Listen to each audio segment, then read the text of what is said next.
Hello and welcome to live show 123, US strike preparation, streaming to you live from Minsk, Belarus on Rumble, YouTube and X, whether it's evening here, morning for our friends in Australia, afternoon on the US East Coast or in the UK. We're pumped you're with us tonight or today, wherever you are. We're unpacking some big stories. We've got signs of a US military build-up in Diego Garcia, with aircraft and ships positioning like they're gearing up for a potential strike on Iran. We'll dive into that, plus the latest from North Korea, Yemen, the Netherlands, the Baltics and Ukraine. And you'll hear Russian Foreign Minister's take on the US relations, and we'll roll with some intense footage from the Thailand, Myanmar, Burma earthquake that's still rocking the news. Here in Belarus, we've got some updates from the past week, including the presidential inauguration, plus the latest word on Greenland in the US and rumours that JFK Jr. might be getting blackmailed. We'll check on Elon Musk's empire, unpack some juicy Bitcoin news, and see what China's saying about humanoids and how China is zooming ahead in technology for manufacturing with dark factories. And here's a curveball. Ever heard of fenbendazole? No? Then you want to stick around and find out what this so-called wonder drug can do for cancer. So grab a drink, snag a snack, and get comfy, or turn up the volume if you're on the go. Hit the thumbs up, share the video, and if you haven't already, please subscribe. This is live show 123 with no star required, and we're rolling right into it.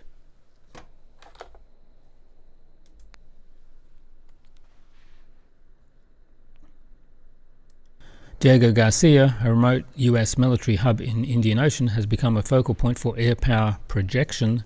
Recent reports of imagery revealing the following deployments. B-2 Spirit stealth bombers. Between 5 and 7 B-2 bombers have arrived from Whitman Air Force Base, Missouri. These stealth aircraft, capable of delivering a massive ordnance penetrator, MOP, for destroying deeply buried targets, represent up to 35% of the US Air Force's B-2 fleet, a significant commitment signaling potential strikes on Iran's fortified nuclear or missile sites. C-17 Globemaster III cargo planes. 3 to 7 of the C-17s have landed in Diego Garcia in the past 48 hours, likely transporting personnel, munitions and equipment to sustain a large-scale operation.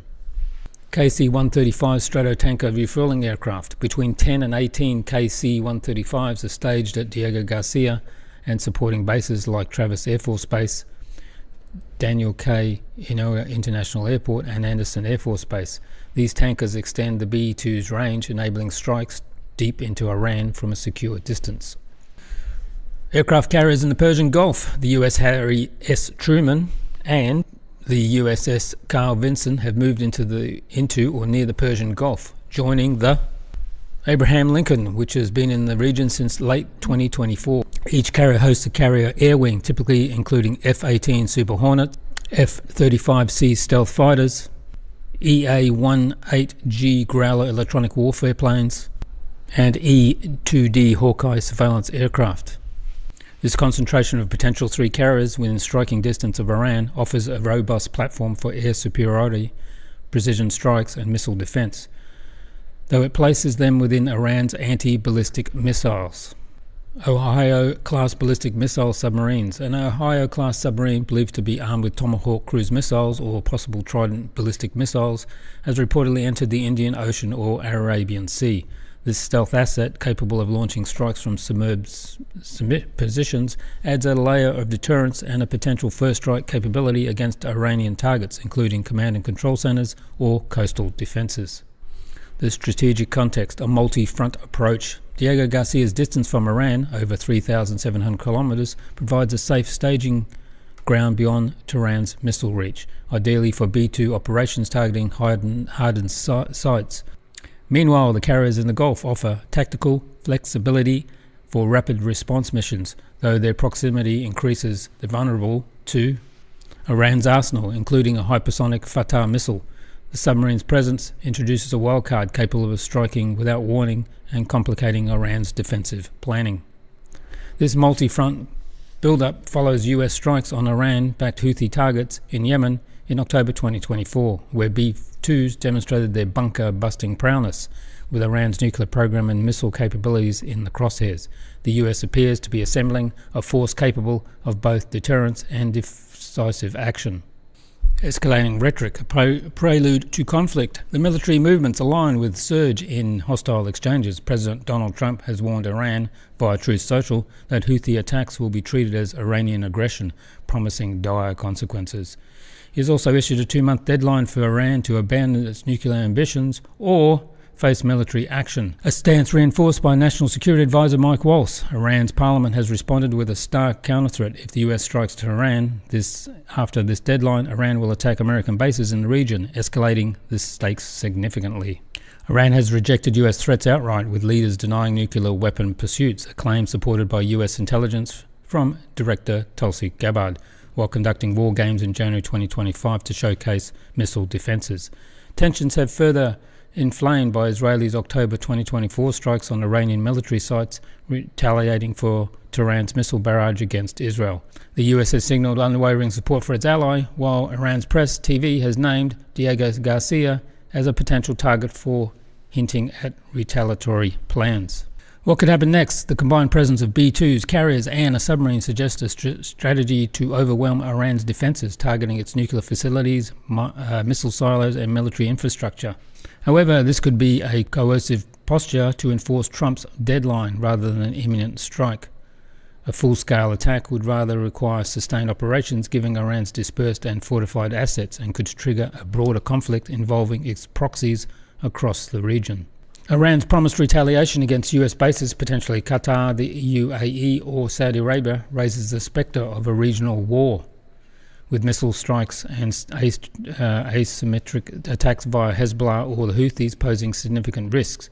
Domestic unrest in Iran might either weaken its regime or rally support against a foreign threat, complicating US calculations. Special Envoy Steve Witkoff has emphasised diplomacy, but the scale of this build-up, unprecedented since the Iraq War, suggests readiness for all scenarios. Whether this resolves into a negotiated standoff or erupts into an open conflict may hinge on the next few days, as the US flexes its military muscle across the air, sea and subsurface domains.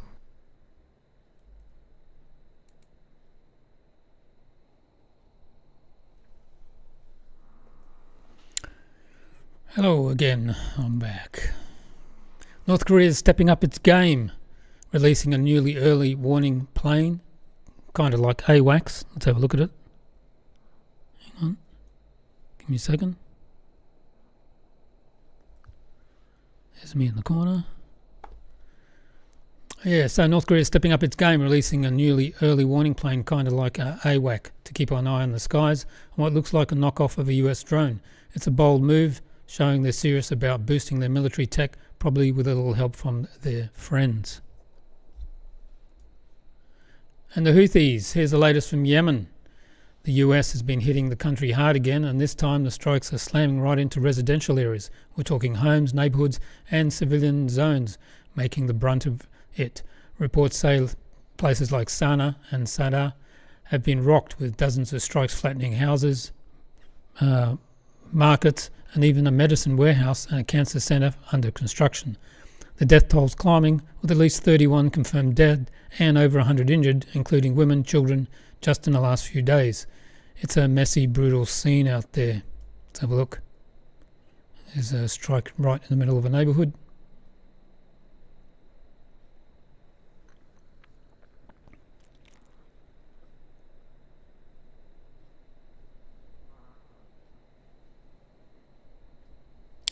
And here's the flip side. The Houthis, or Ansar Allah as they are known, are firing back, claiming they've hit the US Harry S. Truman not once, not twice, but 3 times in the last 24 hours.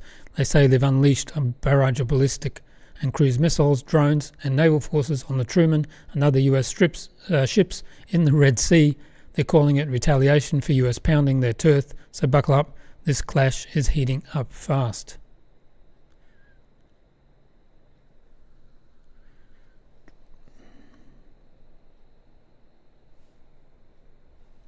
And let's talk about the latest Netherlands, a shocking stabbing in Amsterdam that's got everyone buzzing. On March 27th, a 30-year-old Ukrainian man from Donetsk went on a rampage near Dam Square, stabbing 5 people with multiple knives. The victims, a 67-year-old American woman, a 69-year-old American man, a 73-year-old Belgian woman, a 26-year-old Polish man and a 19-year-old Dutch woman. Random targets, all ages, all walks of life. The guy was tackled by a gutsy British tourist who pinned him down until the cops arrived. Total hero move. And even got a bravery award from the mayor. The suspect's in custody now, leg injured, and facing a judge on April 1st. But police still don't know why he did it. He checked into a hotel the day before, and some say that he had faked IDs on him. The wild stuff, and it's got people asking big questions about security and who's walking the streets these days. Let's watch this videos.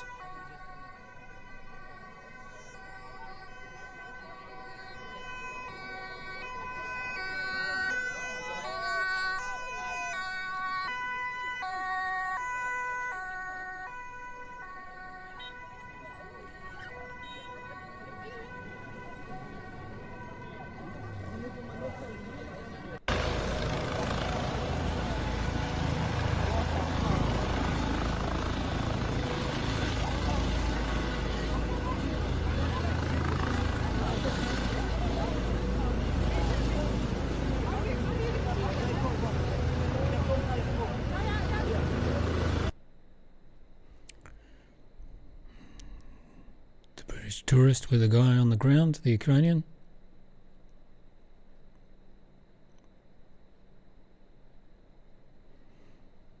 No sound on this video, unfortunately. Alright folks, let's swing over to Lithuania for a minute. Something quirky's going on there. They've got workers out with grinders, scraping off the USSR off their old Soviet-era manholes. Yeah, you heard that right. They're literally grinding away the past. It's part of their big push to ditch anything tied to the Soviet Union. And honestly, it feels like a bit like a kid scribbling out an ex's name for a notebook. Childish maybe, symbolic sure.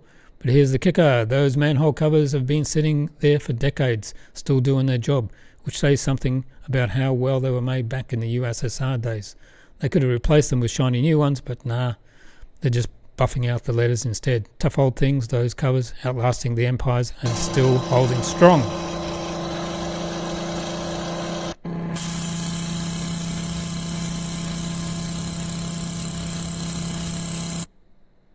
And here we go, here's Estonia weapons on display. It's a joke, of course. Heads up from the Baltic ministers. Estonia, Latvia and Lithuania are sounding the alarm about potential Ukrainian ceasefire. The Estonian defense minister put it bluntly. We all get it. If the war in Ukraine stops, Russia's just not going to sit around. They'll shift their troops fast, and that means the threat level here in our region is going to spike big time and in a hurry. They're worried about the pause in Ukraine that could mean Russia redirecting its military muscle right towards the Baltics, ramping up tension along NATO's eastern edge. It's a nervy watch and wait moment for these countries. And let's dive into some breaking news that we've got the wires buzzing. An attack on a hotel resort packed with NATO personnel and mercenaries in Ukraine. This just went down in Dnipro, Ukraine, at the Bartolomo Hotel and Restaurant Complex, a swanky spot overlooking the river. On March 28th, the Russian forces hammered it with a missile strike. Reports say an Islander M ripped through the place, leaving it a smoking wreck. Ukrainian officials are calling it a civilian hit, but the word on the ground and posts on X are screaming something else. This was a hub for NATO officers and foreign fighters, not just some random getaway. And locals say the place was crawling with military types, Western accents, gear, the works. Estimate it's so wild, but it claims floating around to say that up to 10 NATO officials might have been taken out, along with the Ukrainian military and SBU security folks who were reportedly partying there. Russia's not shy about it either. They're saying it was a legit target, a nest of foreign muscle back in Kiev. The strike's aftermath, absolute chaos, fires raging, the building gutted and rescue teams scrambling. If this checks out, it's a massive escalation, NATO personnel in the crosshairs, not just advisors on the sidelines. And the dictator Zelensky dropped a bombshell on March 28, saying Ukraine won't treat US military aid from 2022 to 2024 as a loan, pushing back on Washington's demand for repayment. This comes after the US slid a new mineral deal across the table, tying aid to Ukraine's resources. Zelensky's like, old debts? Nope. New support? Sure, but it's not free. We get that. He got the draft that morning from the Deputy PM of Ukraine saying it's a big shift from past versions, although Zelensky's keeping the details close. The Times newspaper says it's Trump's crew angling to lock down Ukraine's natural goodies in exchange for ceasefire talks. Spicy stuff. But I see. And Finland's President Alexander Stubb, who we'll just see on this video coming up, had to say about Ukrainian ceasefire situation. He's pretty vocal lately, dropping some big thoughts on March 29th about how to secure peace after a potential truce. Stubbs pushing the idea that Western troops, boots on the ground, might be needed as a part of mix to keep things stable in Ukraine once the fighting stops. He's framing it as a coalition of the willing, with Europe stepping up, but he's also hinting that the US could be the ace up the sleeve, maybe with intel or even troops as a last resort if things get dicey. He's clear that Ukraine's got the toughest army in Europe right now, but he reckons they'll need backup to deter Russia from round 3. 3 pillars. The crux of the security arrangements and the reassurance will of course be brought by Ukrainian troops. Then the key engagement comes from European troops. And then there has to be some kind of an agreement that, if things turn out really bad, America will be engaged. And of course, it's not so much about using American troops, but using American material, using American reconnaissance, using American intelligence, etc., etc. Would you think? And just quick in the chat, Perky, Houthis spreading propaganda about civilian casualties, just like saying they're hot, our carrier 3 times. Come on, man, they control the media like Democrats control ours. And Steve Krah, first time over a year, watched the radical left meet the press today, same old garbage, no wonder nobody believes them. And here's a wild one. Your foreign aid dollars in Ukraine, they're popping up online shopping rack. Ukrainians are flipping NATO gear and humanitarian aid like it's a garage sale. We're talking about Austrian army uniforms for $35, Canadian helmets for $205 a pop, French dry rations for $20.50, a Swedish ration pack, a Canadian sleeping bag, even some NATO pamphlets to round out your collection. It's all up for grabs and the online market's absolutely buzzing, as you can see here in the picture.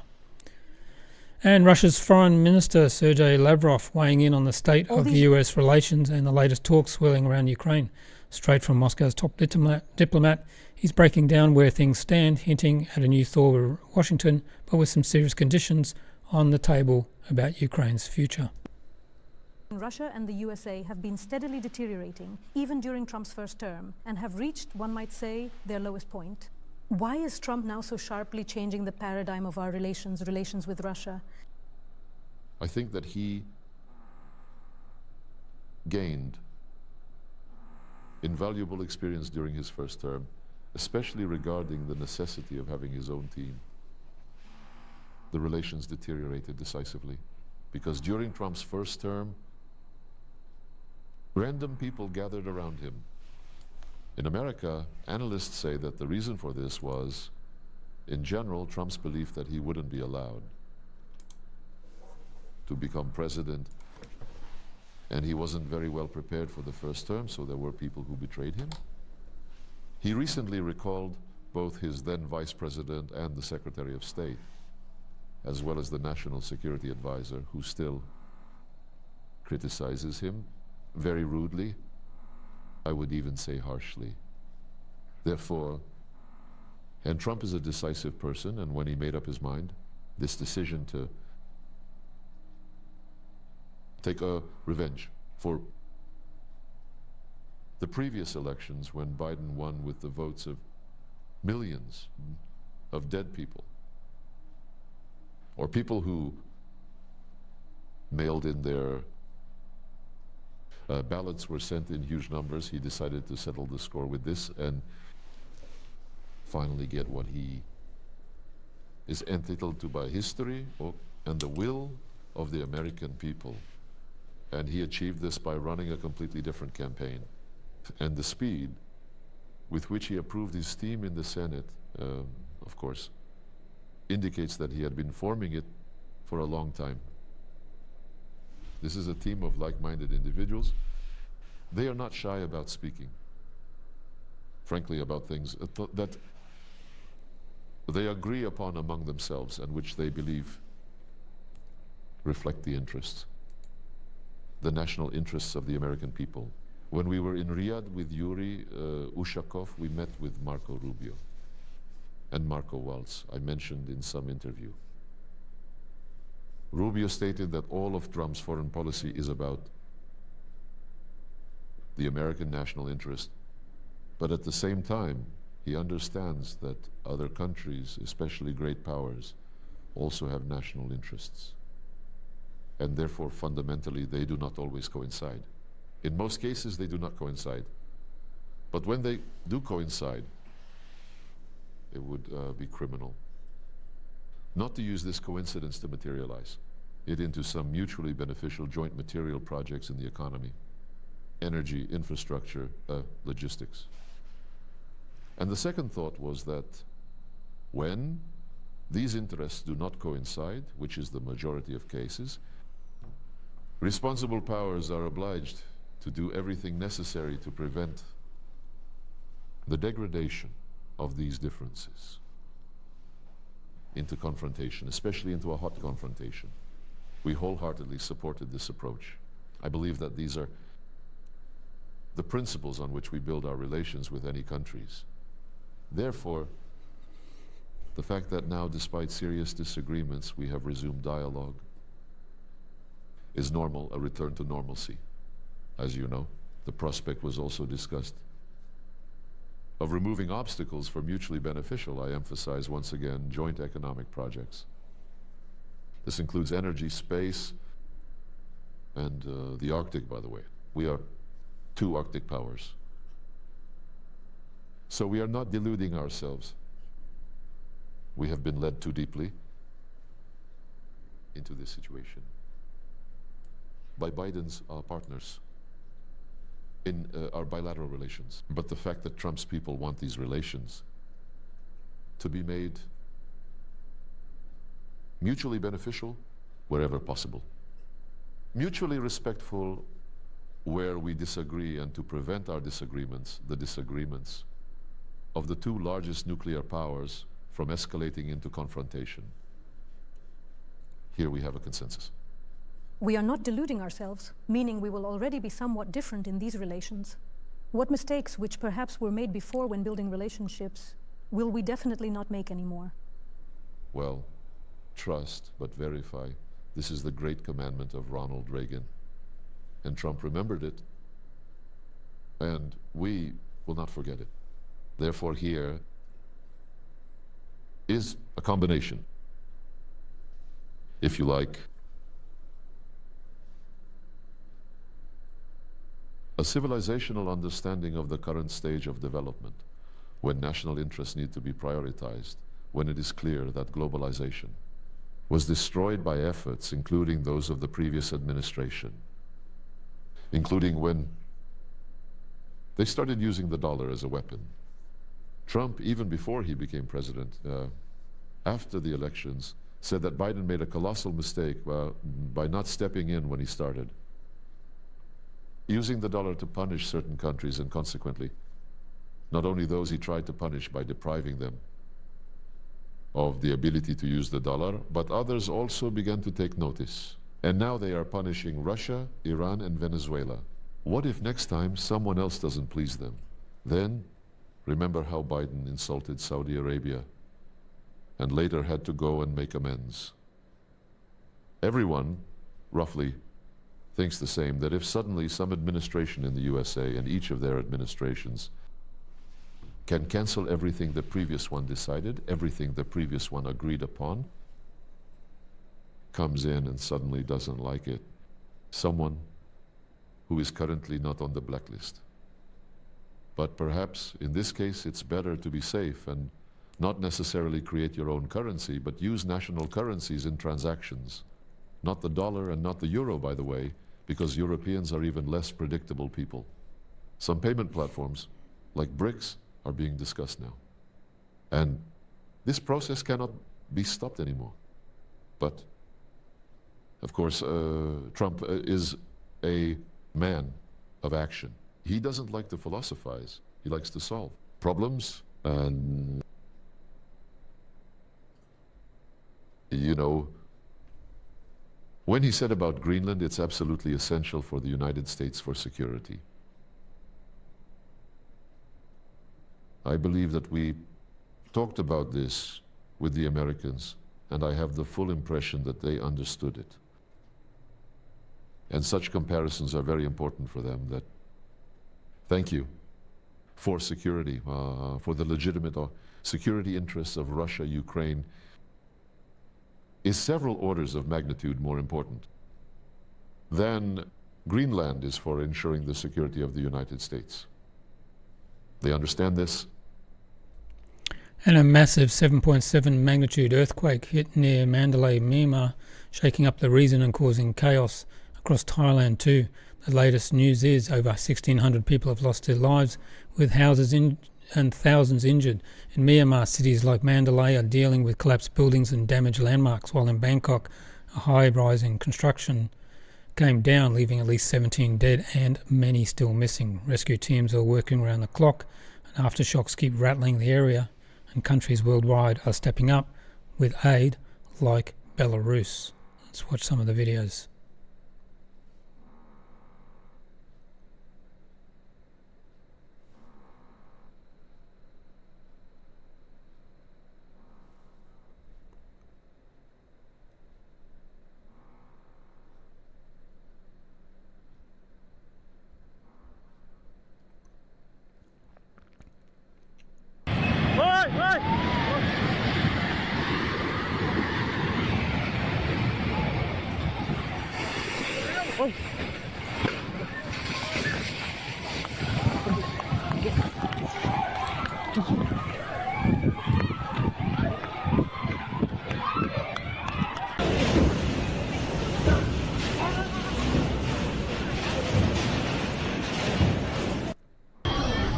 Это, конечно, жестко.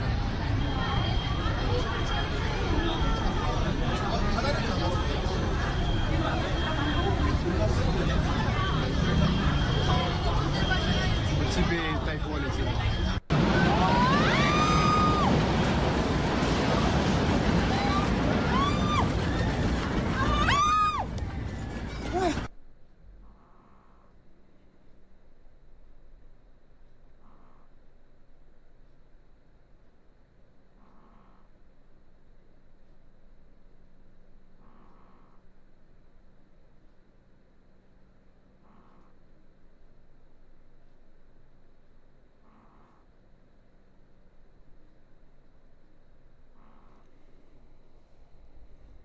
CCTV cameras in the shops.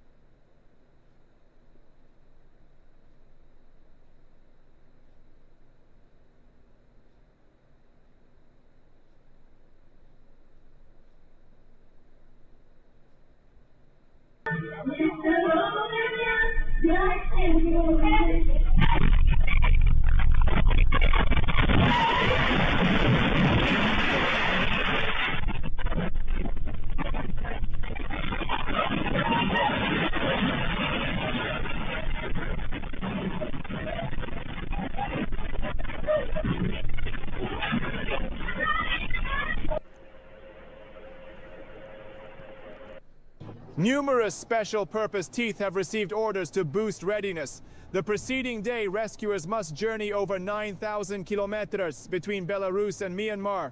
Departure was scheduled promptly upon receiving an official request from the capital city, Naypyidaw. 66 specialists, 4 search dogs, and an additional 4 pieces of equipment with special gear will be dispatched. The night before at the Machuliske airfield, the last preparation of valuable cargo was everything you need. From hydraulic jacks to drones with thermal imagers, the detachment is not yet flying in full force. This is only one group, and several more flights are planned. Humanitarian aid will also be delivered. Moreover, we're dispatching the initial segment of a 33-member team. 2 K9 calculations, 2 units of equipment. Equipment is needed in the near future. Approximately Monday, Tuesday, the second part of the detachment will be sent. A special feature of the organization of an international search and rescue mission is also that it is under the auspices of the United Nations. The Insarat search and rescue team will have a coordination headquarters there. We interact with them and carry out the work that the headquarters will determine to us.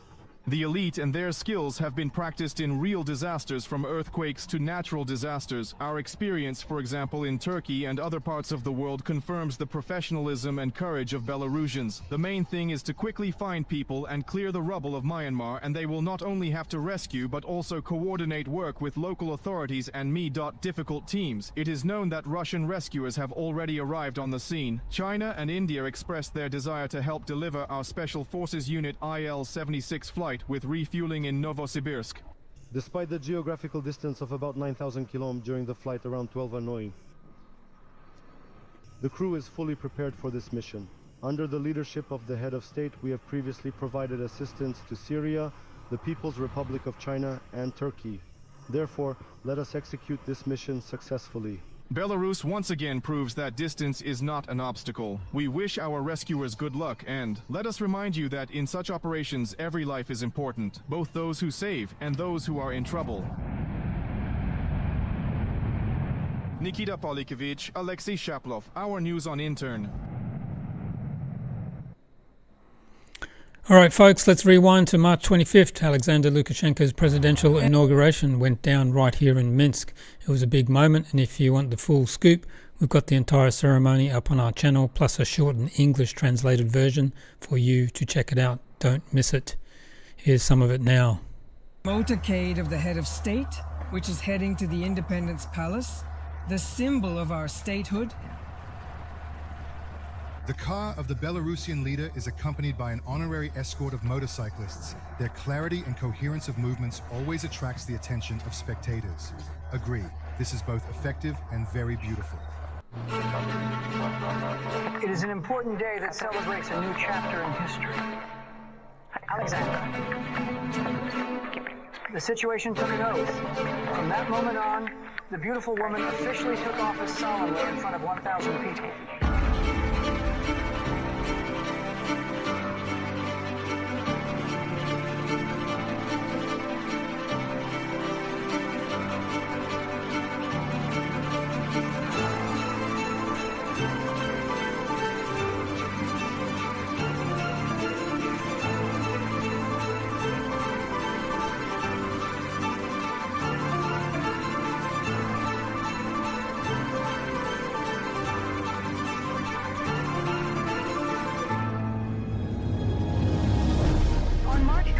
The 25th day that has already entered the annals of sovereign Belarus as a historical date, Belarusians chose their independence, showed the world maturity and triumph of unity, the consolidating force of which is a powerful and truly enviable figure of the Belarusian face, devoted to its people and national interest by many.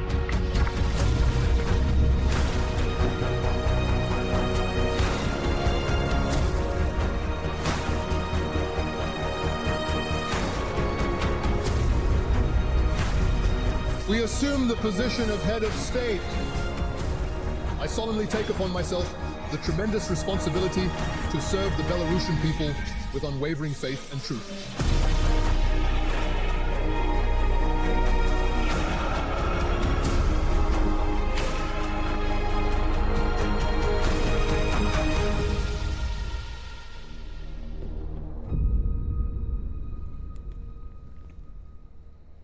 And speaking of Minsk, the city's population has jumped over 3,500 in just the 3 months of this year. New faces, new energy, and all happening right now here in the capital. And for hockey fans, this one's for you. The KHL playoffs had Dynamo Minsk facing off against CSKA Moscow on March 26th and 28th. Dynamo bought the heat, taking the first game 5-2 and the second 5-3. The opener kicked off with a killer show by the famous DJ Smash, and if you can catch both games on our channel, hit that replay button. Here's some of that right now.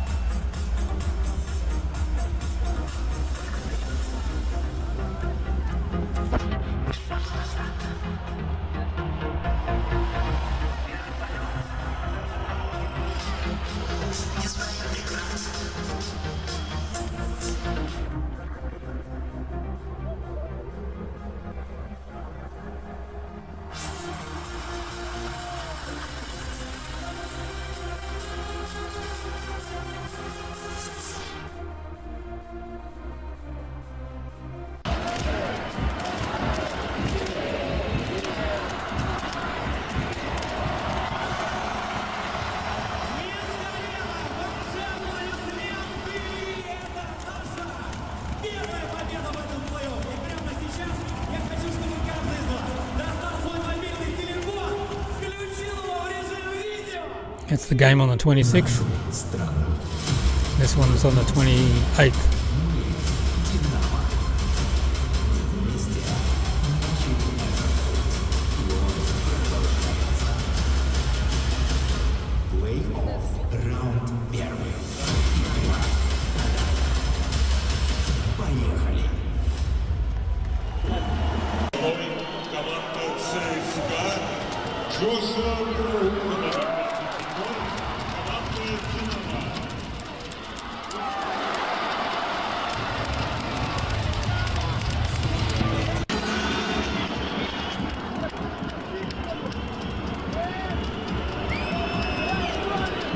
Things got heated at the end of the game on the 28th.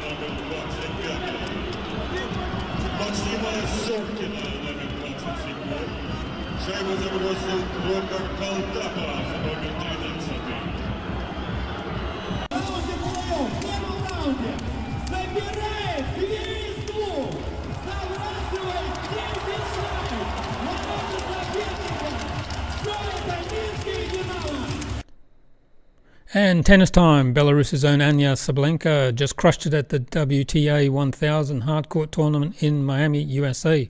The world's #1 women's player showed why she's on top, taking down the 4th-ranked Jessica Pugler from the US with a slick 7-5, 6-2 win. The match wrapped up with just 1 hour and 30 minutes. Absolute dominance.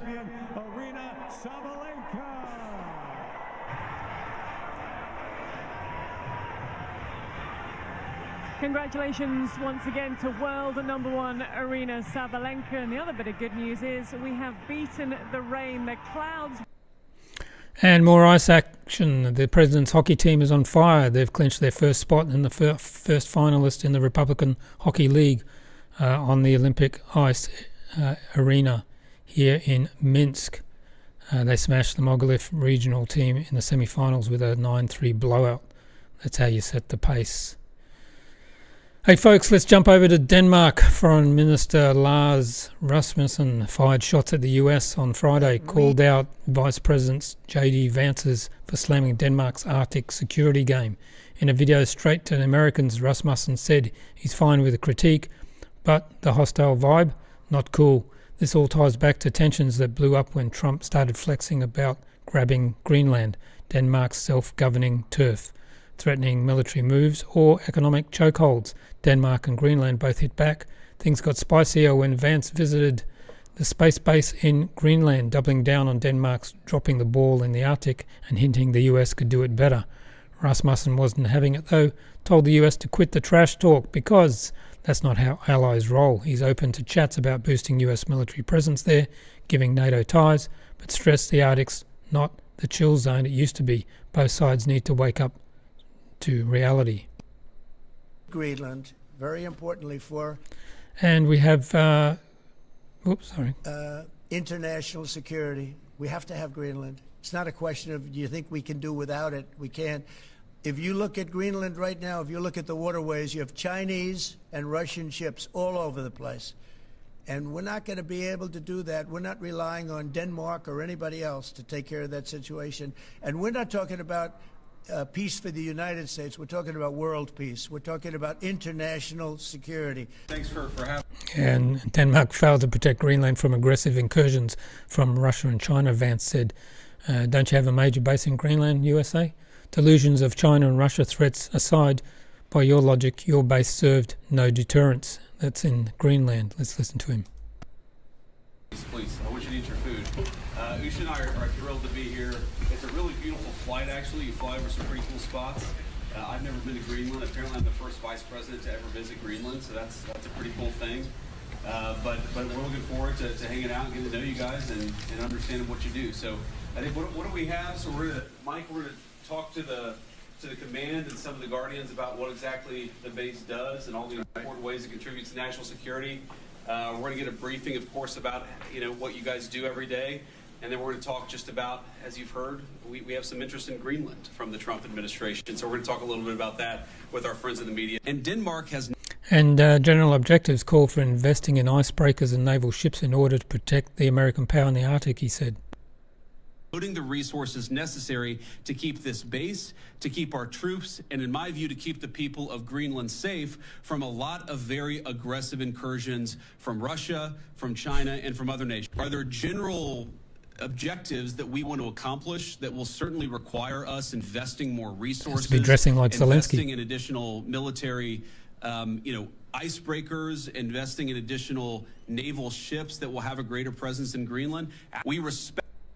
And he said Greenland is not safe. The US VP urges Greenland to join the US to be under their security umbrella, not Denmark's. Of the people of Greenland, but my argument again to them is I think that you'd be a lot better coming under the United States security umbrella than you have been under Denmark's security umbrella, because what Denmark's security umbrella has meant is effectively they've passed it all off to brave Americans and hoped that we would pick up the tab.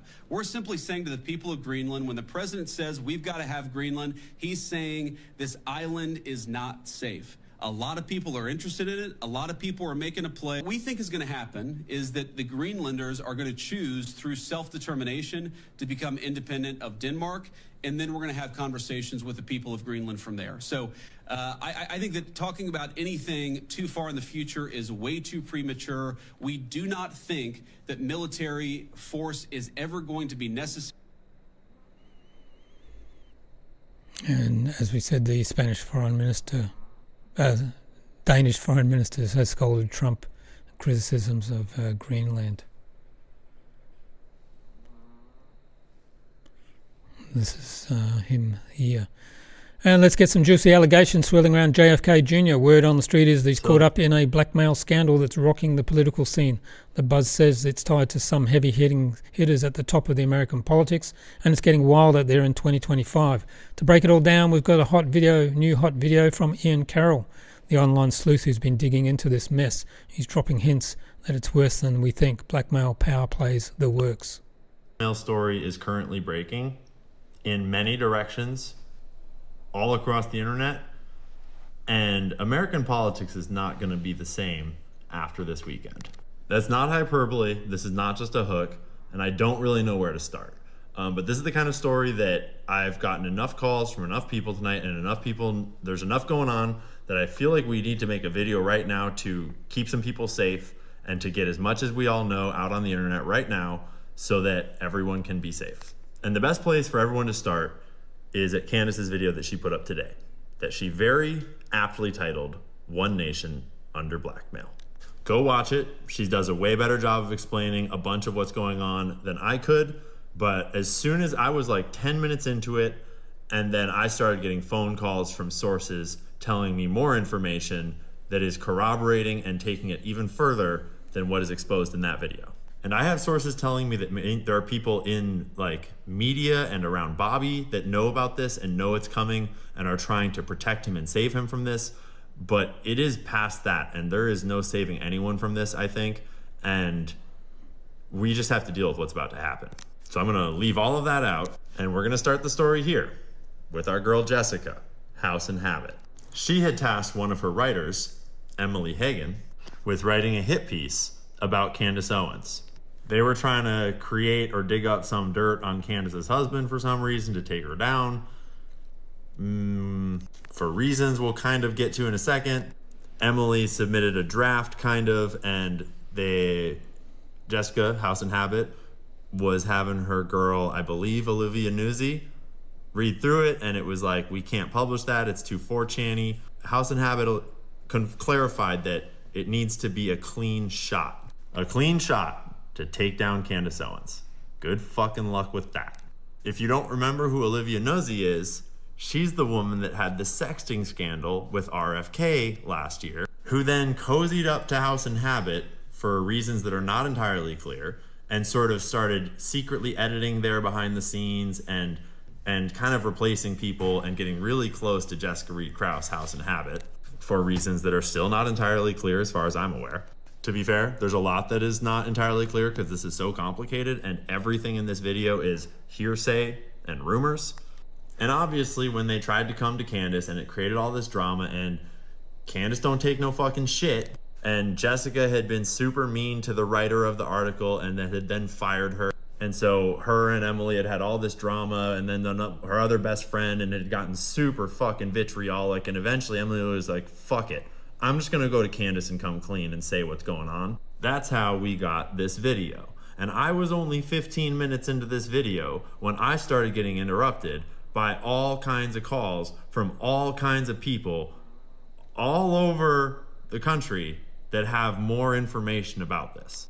Because this story is way past the point of no return. And it is way bigger than some girl drama. So at the second Trump Butler rally in July of last year, House and Habit was hanging out with some of the people that I know and apparently receiving a bunch of phone calls all about this blackmail situation with the Olivia Nuzzi sexting scandal. And while she was taking calls, she was kind of filling them in excitedly on the story as she was getting it, kind of as though she was going to write a piece about it. And what they were told is that it was many, many, many, many instances of recorded video sexting stuff. They were told in some form that Olivia Nuzzi's husband was in on recording it, whether that is him tapping her phone or her and him as a husband-wife couple kind of targeting him. I mean, Olivia Nuzzi did insert herself into the RFK campaign, and then all this stuff happened. And then when I was at Rescue the Republic event just a few months later, I was hearing all kinds of rumors, and a lot of people were hearing rumors about dick pics that were apparently coming out that never came out. I suspect that that was a misunderstanding of this story sort of being kind of rumored around. So what we got was a story that Olivia Nuzzi and him had a romantic, emotional connection over the phone that had caused her, it was inappropriate, and he apologized, and so she left the campaign sort of, and then went and got real cozy with House and Habit, who had a lot of details, who was rad. I don't know what happened there, but I know that what a very trusted person on my end told me that they heard at that event was that it was not just that, it was recordings of video sex. There's also a lot of swirling rumors of other people that he's been having sex with that are very heartbreaking and inappropriate. But I started to wonder, who might Olivia Nuzzi and possibly her husband, who, if they had had that, who might they have passed such blackmail to? Either sold it or been sent by some group. And you need look no further than her Wikipedia page to learn that in 2013, just out of university, actually while still in university, she volunteered as an intern for Anthony Weiner's New York City mayoral campaign. If you don't know about Anthony Weiner, look it up. And that is a direct tie to Huma Abedin and to Hillary Clinton, and to, at that point, just pick your term for whatever deep state groups you want to talk about.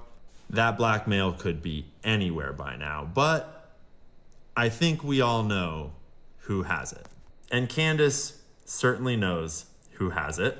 All that we're all doing at the moment is pretending that RFK Jr.'s unflinching loyalty and, quite frankly, his fear of saying anything negative about Israel. I pull up Dave Smith here. The worst humanitarian catastrophe in the world You can take right me out now. of this. And the idea that you, who are supposed to be the anti-neocon, anti-war presidential candidate, are immediately, on October 7th, before we even had an investigation, before we even knew what happened there, you immediately say, well, basically you said everything they say about Ukraine. You said it was an unprovoked attack. Which, like, come on, give me a break. An attack from Gaza against Israel is unprovoked. And then you said, we have to support them in whatever it takes. Well, look, sir, we're watching it right now. This is whatever it takes. And just to clarify, there's a lot of other evidence that Israel and Israel-aligned people are involved in having this blackmail, but I don't want to get into details just yet because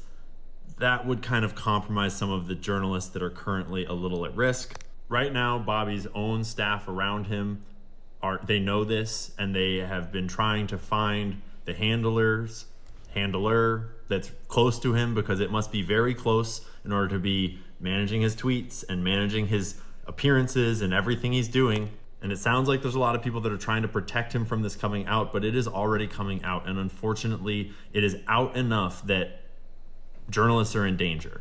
And the point of this video is to let everyone know that the journalists are all in connection and we are all talking and we all know the story and we have all shared it already and we are all location sharing with each other and we are looking out for each other. And so Emily Hagan is protected and we are watching her and we have her location shared and she's already put her stuff out on the internet. But if anything were to happen to her, we are watching and we will know who did it. There are other people too that have information about this stuff that are in positions that are a little scary right now. And to everyone out there in the bad team, we are also in touch with them and we are also watching them and location sharing with them.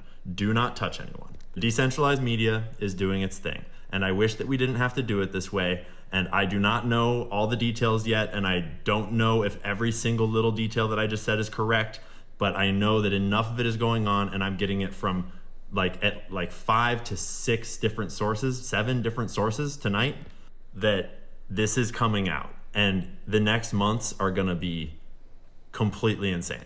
To everyone who's gonna be watching this unfold, think very critically, take your time, don't trust anyone, don't trust me, just take your time and watch it come out and don't rush to judgments. There is going to be media spin on media spin on media spin. There will be personal attacks, character assassinations. The entire playbook is about to come out. Jessica, the time to come clean is right now. You have an opportunity to tell the truth. And Bobby, I am sorry that this is how this has to happen, but your opportunity to tell the truth is coming right up. And to everyone that's gonna say, I told you so, you're right. You did tell us so.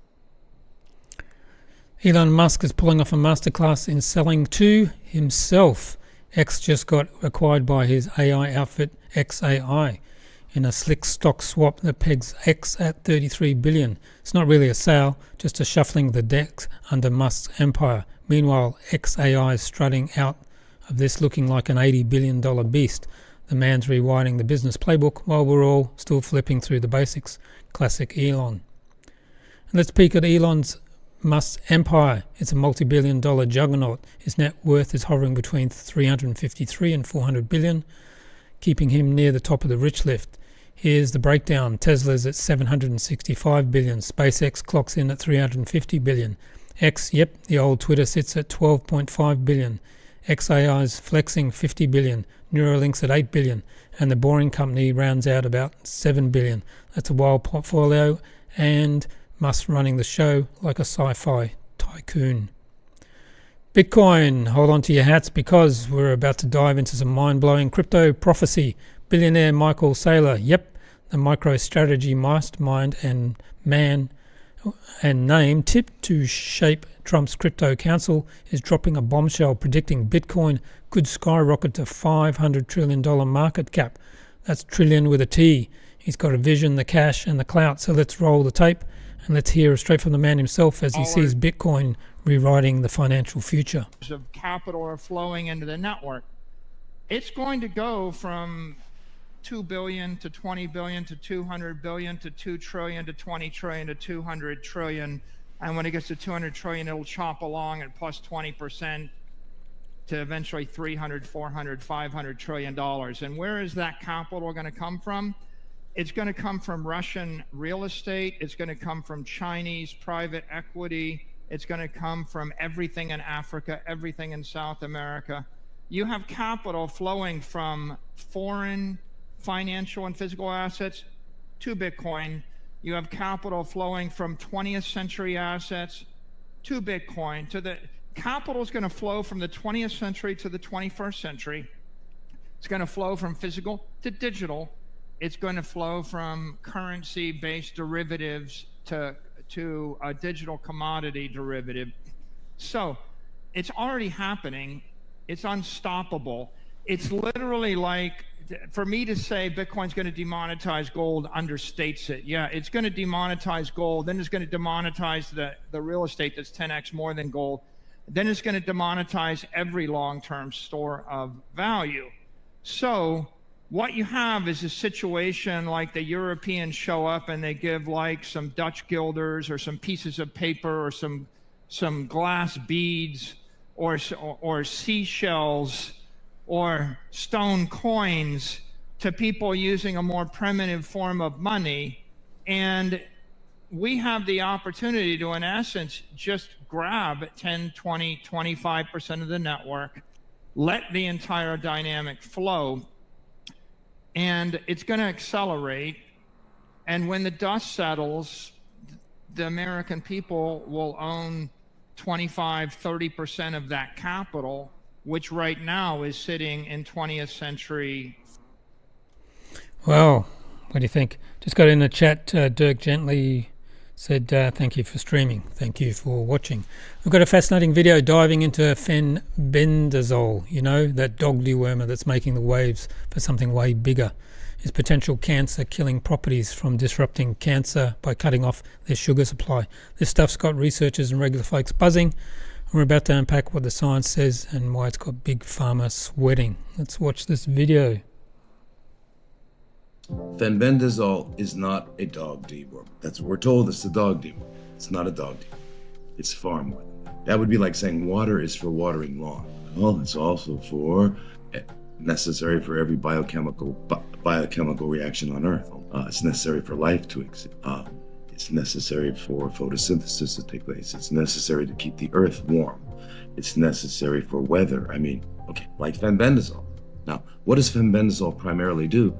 Is it blocks, it binds to the B tubulin, which is kind of like these little protein structures like skeletons inside a parasite. So they can't move, they can't eat and all that. It also blocks their ability to use glucose and they die. But it's not just worms. Yeah, it's a dog dewormer, but it also works for cattle, for sheep, for elephants, for raccoons, for lions, for cougars, for gazelle, for deer, for bears. Did I say raccoons? Elephants, so, and not just worms, it gets cestodes, it gets nematodes, it gets flukes, but it also gets protozoa like Giardia, which is not a worm, but it's a single-celled organism that can be a parasite. So that's what it does. But it also seems to work in other ways, because they said that fenbendazole is not really approved for human use, whereas mebendazole and albendazole, its cousins, are approved for humans, and fenbendazole is approved for animals. Why? Because they do research with fenbendazole in animals, but not with humans.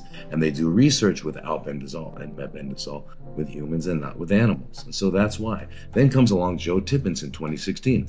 Small cell lung cancer, went to MD Anderson, did everything he was supposed to do, got the chemotherapy, etc., and it did what we expected to do, and that is it caused incredible metastasis. He wound up with, I think, 92 tumors, far more than they could manage, and they told him, Joe, it's time to go home, call hospice, and get ready to say your final goodbye.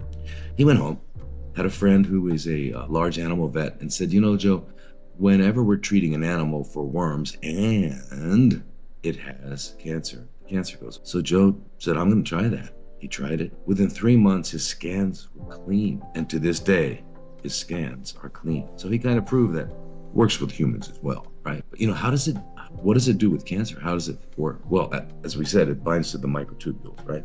Which is very similar to what certain chemotherapies called as taxanes do. You know, like Taxol and Taxotere, those kinds of things. And what are also called vinca alkaloids. Binding to the microtubules, that's what it does. But in addition to that, by binding to the tubules, what does it do? It prevents mitosis, which means that the cells can't divide, they can't proliferate, they can't grow. And it also leads to apoptosis, which allows it to commit suicide. So it does both of those, right? Now, it also causes the cells to get arrested, what they call G2, can't continue to go. It upregulates P53, which is the major tumor suppressor gene that we have that gets downregulated with cancer. It upregulates it, brings it back into being. Okay, and then that leads to apoptosis, and the cells will commit suicide, recycle themselves. It also does the same thing with the P53 and the P21, which is another tumor suppressor. So it upregulates that. It is very similar to metformin in terms of glucose control, lowering glucose, lowering fasting insulins, and things like that. But the other amazing thing it does with in terms of energy metabolism is it inhibits an enzyme called hexokinase 2. Hexokinase 2 is kind of the final rate limiting step that phosphorylates glucose when it enters the cell. So now it's going to go down the pathway of fermentation. It's going to ferment, all right? So, and that's upregulated in all kinds of cancers, right? It's upregulated tremendously. because it wants to increase glucose uptake. Well, the fenbendazole suppresses that. What else does it do? It also helps the immune system recognize tumors and get, okay, I mean, that's pretty incredible. Now, the other thing, I don't know if you've heard of tumor-associated macrophages, but our white blood cells called macrophages, when they get into the tumor microenvironment, start working for the tumor. They go into what's called the M2 state, and they become tumor-associated macrophages. This reverses that. I mean, yeah, that's why Joe's still alive. So, dog dewormer. All right, folks, let's get ready for a peek into the future. China's going all in on wild robotics revolution. They're pouring trillions into building humanoid robot soldiers aimed for a jaw-dropping 3 billion by 2060. This isn't just about factories. It could flip warfare, industries, and even your everyday life upside down. Let's roll the video and see China's bold vision that might change the game.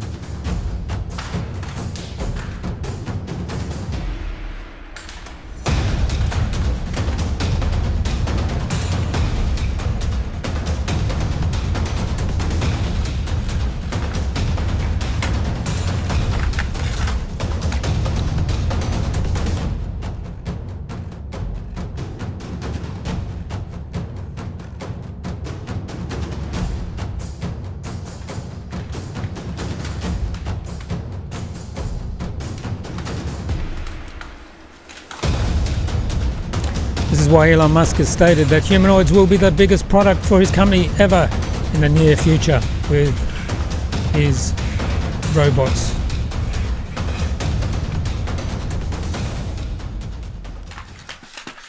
This one's by Unitree. Okay, get ready to have your mind blown about we're about to roll a video from Inside China Business. Link to their channel in the description on China's industrial domination that's leaving manufacturing experts stunned. The automation game, engineering chops and supply chain stranglehold. No one else comes close. They're now running dark factories, huge plants churning out complex gear with zero humans. Picture this, a factory where robots build more robots. No people needed. Plus, they're cranking out custom products fast and cheap with crazy low minimum orders. China's smart manufacturing scene is likely the world's biggest, growing over 18% a year and set to double by 2030. The kicker? Their AI is already locked in dirt cheap with top-notch engineers running it. Oh, and the electricity costs peanuts compared to everyone else. With their grip on raw materials and logistics, good luck to North America, Europe, and anyone else trying to catch up. Let's play this and see the wild edge in action. There's an old joke about the factory of the future. The modern factory will be staffed by a machine, a man, and a dog. The machine will run the factory. The man's job is to feed the dog, and the dog is trained to bite the man if he tries to touch the machine. China's already there. This is news from Xiaomi. Xiaomi is a manufacturer of smartphones, and they've opened a smart factory that will produce a smartphone every second.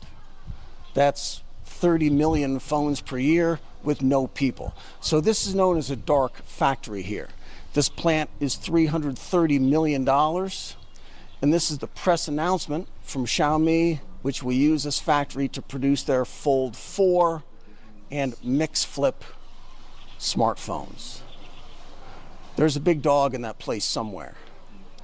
And here's an announcement that sounds like the script for the Terminator. China's got a factory of robots building other robots. One robot every 30 minutes, 30,000 robots a year. And the supply chain is all right there in Shunde in Guangdong province. Over 80% of the products to build those robots come from nearby suppliers. Production costs have been cut by a third, delivery times by 75%, from months to weeks. The level of automation in China's industrial sector needs to be seen to be believed. I visited a factory 2 months ago, and that's what this report here is trying to make sense of too. This whole analysis is awesome. It's not paywalled, and it's very similar to the reports we put together. They did a really comprehensive job, and we'll be using it as a source for other pieces later. Its focus is China's robotics industry, and this section here involves Chinese smart factories. It's not just robots they're using to help humans carry stuff around or stock shelves. It's getting the machines to do literally everything. The level of automation doesn't exist at all. in North America or Europe to this degree. This is not a statement that the United States is losing. It's to demonstrate an absurd difference in manufacturing proficiency. We're long past the days of China competing on the basis of low-cost labor. It's now total domination of the supply chains, of engineering, and an industrial sector that builds machines that build other products entirely on their own. This is taking place now across many industry sectors and product lines. The most extreme example is the dark factories, which is just what they sound like. No lights, no people. They're fully automated, powered by AI, and robots and sensors that do literally everything. Assembly, inspection, moving things around, all by robotics. Not having people means energy savings. Light, air conditioning, heat, all the activities that support people, like food preparation and security and parking and everything else, they go away. The downside of building factories that don't need people is obvious. What to do with the people who you once needed to do all those things before. So it's going to be a problem there for over 10 million Chinese manufacturing workers now, getting them retrained to do something else. But policy planners in China may see that as a rounding error, given a population of over 1 billion people, and the new markets that are going to be created by products coming out of their smart factories, like houses in North America, for example. Insiders with a strong understanding of what's going on in China's industrial sector estimate that China is probably already the world leader in smart manufacturing, but certainly will be in 5 years. Smart manufacturing in China is growing at a compound rate of over 18% per year. The report goes deeply into what this means for the United States and for the other manufacturing centers across the world. This is a major peeve of mine, that we tend to compare China and the United States with absolute dollar figures instead of comparing what a dollar actually buys. China can staff an engineering department faster and much less expensively than a company in California, say, or Germany. Nevertheless, the growth rates are 18% in China compared to 13.5% in the US. 18% compounded growth for the industry means that it will double here every 4 years. 13% growth in the US means a doubling every 5.5 years. So no matter where things stand right now, it's just a matter of time.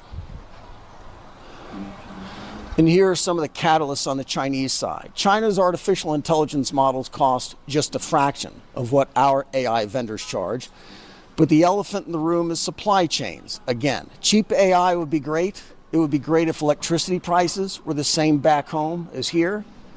It would be terrific if zoning regulators could get out of the way and let us build things at home again. But smart factories need raw materials to feed into the machines, and China has the raw materials. The United States is striving to reshore manufacturing. We will struggle to replace the supply chain in China. India and other countries in Asia have the same problem. They also want to be factories of the world, but all the world's supply chains run through here. Hey folks, that's a wrap for the live show 123. Big thanks for tuning in and hanging out with us today. Your support keeps this thing rolling. Before you go, hit the thumbs up, share the video link with your crew, and if you haven't subscribed yet, smash the button. We're streaming on Rumble, YouTube and X, so spread the word. Catch you next time with no stars required. Until then,